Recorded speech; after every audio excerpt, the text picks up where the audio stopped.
90 degrees Fahrenheit in New York City on April 14th. Not July, not June. April. Yesterday's events across the eastern seaboard are already rewriting the record books, and what's driving all of it is something almost no one is talking about. Let that sit with you for a moment. While that number was registering on thermometers up and down the eastern seaboard, an EF2 tornado was simultaneously grinding through the southern edge of Ottawa, Kansas, with winds somewhere between 110 and 135 miles per hour. At that exact same window of time, 3 separate tornadoes were being confirmed in southern Minnesota, near St. James, Amboy, and Truman, and the Manistee River in northern Michigan was cresting at nearly 18 feet, flooding roads, swallowing low-lying properties whole, and dam releases were making everything worse. Meanwhile, the ground itself was shaking near Silver Springs, Nevada. A magnitude 5.7 earthquake, over 30 aftershocks rippling outward from a depth of roughly 5 kilometers, felt clearly in Reno, felt into California, April 13th and 14th, 2025. 4 separate categories of natural hazard: tornado outbreak, river flooding, wildfire, and seismic activity. All active, all severe, all demanding resources, all happening inside a 48-hour window. The evening news gave each one about 45 seconds. Maybe a local affiliate gave the tornado a full 2 minutes. What nobody is connecting, and this is what we need to talk about, is the atmospheric architecture behind all of this. Because these events did not happen in isolation. They are symptoms of the same underlying pressure system configuration, the same moisture dynamics, the same thermal anomaly baking the eastern half of this country. When you understand how they're linked, the individual headlines stop looking like random bad luck and start looking like a system under serious compounding stress. Now, I want you to stay with me through this entire video, because there is something I am going to reveal at the end about where all of these patterns are converging, and it changes how you should interpret what happened in Kansas and Minnesota. There is a thread running through the tornado outbreak in the Central Plains, the heat event on the East Coast, and the flooding in Michigan and Wisconsin, and it is not obvious, not at first glance, but it will be by the end of this. Let's start with the mechanics of what produced the Kansas tornado, because that is where this story really begins. An EF2 rating means the National Weather Service survey team went out after the storm, walked the damage path, and determined the structural evidence was consistent with winds in that 110 to 135 miles per hour range. In Ottawa and Miami County, Kansas, that means homes damaged. Not just shingles stripped, but structural damage, walls compromised, roof systems removed. A motel hit, storage facilities torn apart, 3 people injured. The supercell that produced this tornado didn't stop there. It went on to produce additional tornadoes nearby. That's the hallmark of a well-organized, persistent supercell. It's not a one-and-done event. It maintains its rotating structure, its mesocyclone cycling, potentially producing multiple vortices across an extended track. What feeds a storm like that? You need 3 things working in concert. You need instability, warm, moist air rising aggressively from the surface. You need wind shear, winds changing direction and speed with altitude, which is what gives the storm its rotation. And you need a trigger, typically a dry line, a cold front, or an outflow boundary that forces that moist surface air to lift sharply and violently. In the southern plains in mid-April, you frequently get all 3 of those ingredients in place simultaneously. The Gulf of Mexico is pumping warm, humid air northward. Meanwhile, dry air is streaming eastward off the Rockies and the elevated terrain of the desert southwest. Those 2 air masses collide, literally, and the result is some of the most violent convective weather on the planet. What made April 13th particularly extreme was that this wasn't a marginal setup. The Storm Prediction Center's outlooks going into that day were not subtle, and the supercell that hit Ottawa was not an isolated cell. This was part of a coordinated outbreak, a multi-day event, meaning the atmospheric pattern that created these conditions was persistent. It didn't shift out. It stalled, reloaded, and fired again on April 14th. On the 14th, the severe weather expanded. The threat area stretched from the southern plains up into the Great Lakes. Baseball-sized hail, that's roughly 2.75 inches in diameter, wind gusts exceeding 70 miles per hour. More tornado reports coming in across multiple states. When you see a pattern like this repeat on consecutive days, it is telling you something important. The synoptic scale setup, the large-scale atmospheric pattern across hundreds or thousands of miles, is locked in.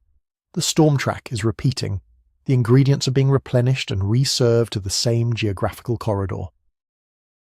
And this is above-average early April tornado activity. We are not talking about a rough week that falls within normal variability. The numbers are trending anomalous. That has consequences for infrastructure. Levees and emergency response networks are being taxed before the worst of spring has even arrived. But we'll circle back to that point. Now move north. Southern Minnesota, April 13th. 3 confirmed tornadoes, EF0 to EF1 range. That might sound modest compared to an EF2, and structurally speaking, an EF0 is certainly less extreme than an EF2. But here's what matters about southern Minnesota.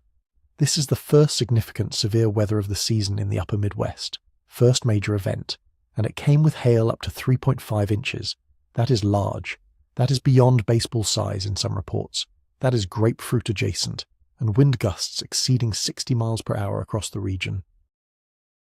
The fact that we're seeing this kind of activity this far north this early in April is worth paying attention to. The corridor of supercell potential typically shifts northward as spring progresses. It starts in Texas and Oklahoma in March, moves into Kansas and Missouri in April and May, then works into Iowa, Minnesota, and Wisconsin by late May and June. That is the seasonal progression. What we saw on April 13th suggests that corridor is shifting earlier than normal, and when the upper Midwest sees its first severe weather event arrive with 3 confirmed tornadoes and 3.5-inch hail, that is not a gentle warm-up. That is a jarring opening statement from a season that appears to have no intention of easing anyone into it. Now let's talk about water. Because while the atmosphere was doing what it was doing with tornadoes and hail, the ground across the upper Midwest was already saturated, and the rivers were making their own moves. The Manistee River in northern Michigan. By April 12th through the 14th, heavy rainfall totals were reaching up to 4.8 inches locally. The river crested near 17.8 feet, well above flood stage, and then the dam releases started. When you're dealing with a river system that is already pushing its banks from rainfall and snowmelt, and then you add controlled dam releases on top of that, because dam operators have to release water when reservoirs are filling faster than expected, you get a cascading effect. Roads underwater, low-lying properties inundated. Emergency response stretched across a rural county that doesn't have the resource depth of a major metropolitan area. Northern Michigan flooding doesn't make national headlines. It should, because it illustrates a systemic problem that plays out every spring in the upper Midwest. The compounding effect of late-season snowmelt coinciding with early spring rainfall events. The ground never fully drains between precipitation events. The rivers start each new rain cycle already running high. The deficit just accumulates, and when you're at 17.8 feet on the Manistee, you're not just dealing with inconvenience. You're dealing with structural erosion of riverbanks, undermining of road foundations, damage to agricultural drainage infrastructure that will affect this summer's planting. The Wolf River in northeast Wisconsin followed a similar script. Shiocton and New London both saw the Wolf exceed flood stage. Parks flooded, lowlands submerged, infrastructure threatened. This is a separate river system, a separate watershed, but it is reacting to the same above-normal April precipitation pattern hammering the upper Midwest. And then move west to Iowa. The Cedar River and the Iowa River, both rising to near or above action and minor flood stage in eastern Iowa by April 13th through the 15th, sustained high flows from upstream rains pushing downstream. Eastern Iowa watches these rivers carefully, because the Cedar River flooding in eastern Iowa is not historically abstract. People in Cedar Rapids have not forgotten 2008. Every time that system ticks toward flood stage, the institutional memory activates. What all 3 of these river systems, or the Manistee in Michigan, the Wolf in Wisconsin, the Cedar and Iowa rivers, have in common is their position within the broader Mississippi River Basin drainage. Water that accumulates in those upper watersheds doesn't vanish. It moves. It travels downstream. It adds to the cumulative hydrological load working its way toward the main stem of the Mississippi. Multiple rivers rising simultaneously across the upper Midwest is not a collection of separate local problems. It is the first chapter of a larger Mississippi Valley flood risk story that builds progressively through the spring. I told you earlier there was a thread connecting the tornado outbreak to the heat event on the East Coast. Keep that in the back of your mind, we're getting there. Oklahoma, April 8th. The Sunny Fire ignites in Osage County. 1,837 acres burned, multiple structures threatened. By April 10th, it's 85% contained. But the speed at which it moved, the acreage it covered in that compressed time frame, tells you what the conditions on the ground were like. Dry, windy, critically low relative humidity. The same weather pattern producing tornadoes and severe thunderstorms across Kansas can simultaneously create critical fire weather conditions just a few hundred miles to the southwest. That's the dry line. On one side of it, you get explosive convection, thunderstorms, tornadoes, hail. On the other side, you get desert dry air, wind and tinder-dry grass and brush that ignites and runs. And then there's New Mexico. The HC1 fire, San Miguel County, started April 8th. 1,415 acres, contained by April 9th, which was fortunate, but the fire weather indices at the time of ignition were described as critical. Low humidity, breezy winds. This is the early ramp-up of the western wildfire season. It is arriving ahead of schedule, which should surprise no one who has been watching the drought data for the western and southern plains over the past several months. The soil moisture deficit in parts of the southwest and southern plains entering spring 2025 was significant. That deficit doesn't disappear because a few thunderstorms roll through. The storms in Kansas produce hail and tornadoes. They don't necessarily produce soaking, widespread rainfall that meaningfully recharges drought-depleted soils. The water runs off, it doesn't soak in. Nevada, Silver Springs, April 13th, evening local time, registering as April 14th UTC. Magnitude 5.7, depth approximately 5 kilometers. That's shallow.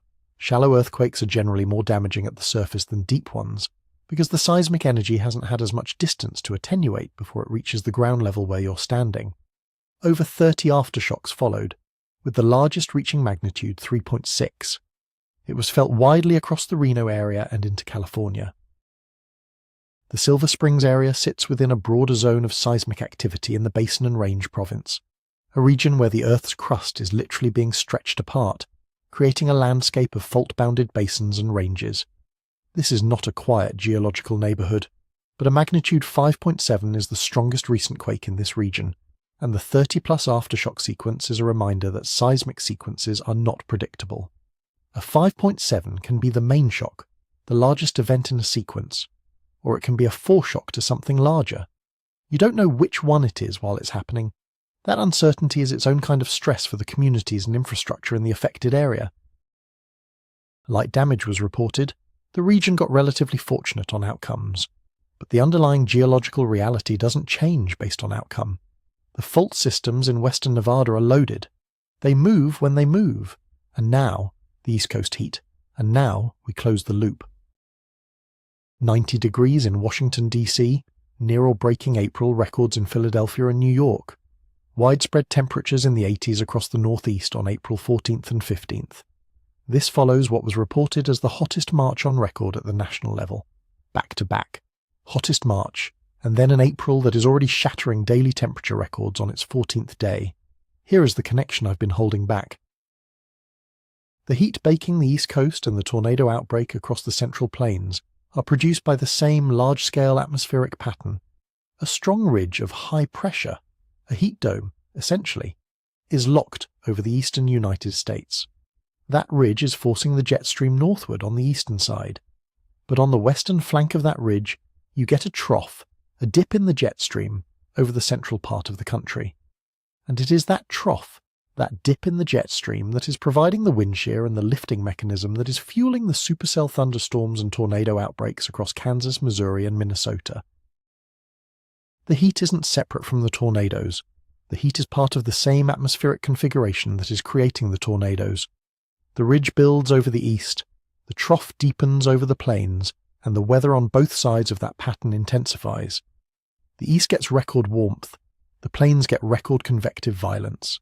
They are two expressions of the same stuck, amplified weather pattern.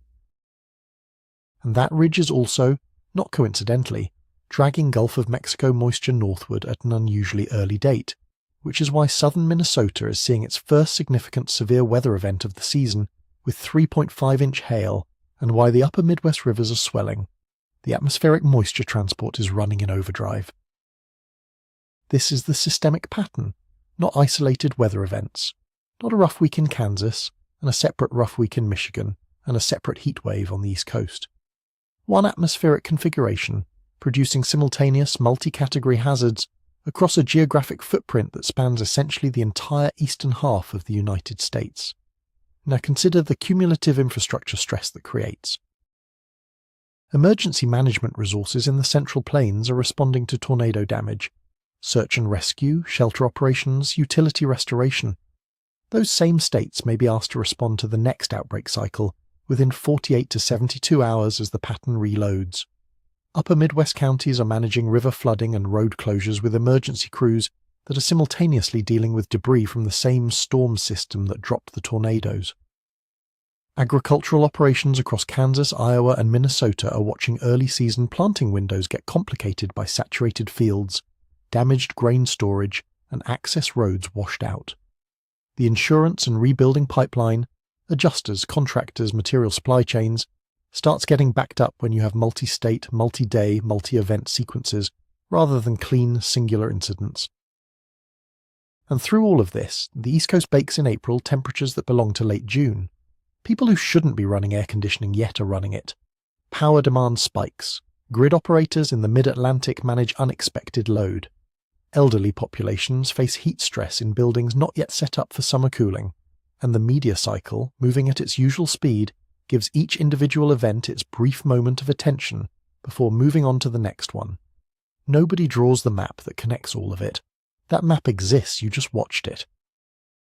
One more thing before we close out. This is above average early April tornado activity across the central United States. Above average. The season is young. The atmospheric setup that produced this outbreak is the type of pattern that does not simply vanish. It evolves. The trough deepens or shifts. The moisture feed continues. The next frontal boundary approaches, and the regions already dealing with flood-saturated soils and damaged infrastructure face the next round of severe weather with diminished capacity to absorb the impact.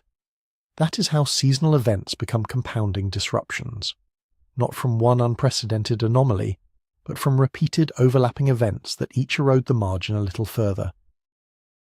Watch the river forecasts in eastern Iowa and along the upper Mississippi tributaries over the coming weeks.